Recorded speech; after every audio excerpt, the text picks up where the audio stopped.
Nhà rồng cho tao phong nhiều ô tô áo lột xong nữa.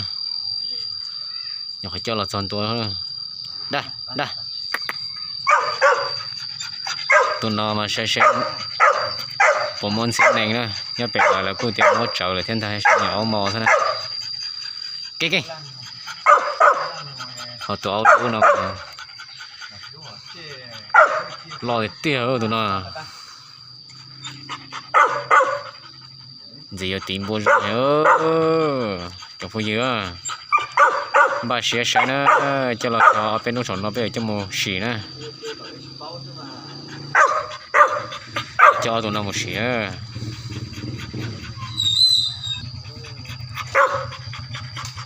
cho là áo khu đó cho lúc trời hơi chỉ tí này nè cho lúc trời theo lúc tí này trời rong sọc nè bao lo thật xíu tụi nó nè nhà ốm mò thế nèประมาณอ้อชงเมthế nè nè nè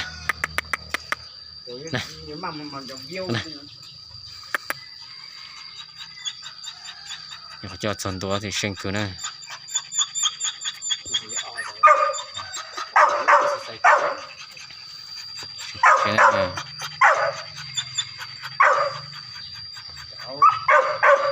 tụi nó rong con hả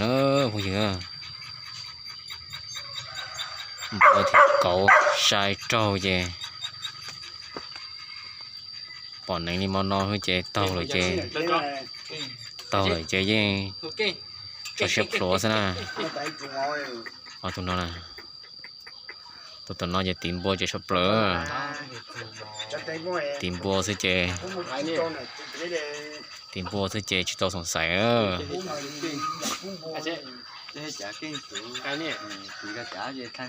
không có sắp lỡ nè bà xe này chụp hình nè bà xe ở bên nông sản nó trở bên mù nè lên tiền nhau dễ nè họ dễ tiền nhau để dễ bà chậu của trong YouTube nè thiệp bỏ cho nó chậu nè thiệp bỏ auto out share nó nè auto nó nhiều kỳ thật xe nè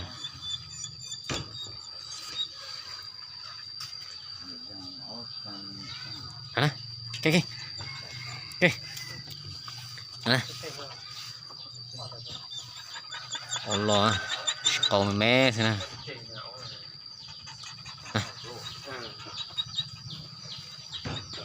được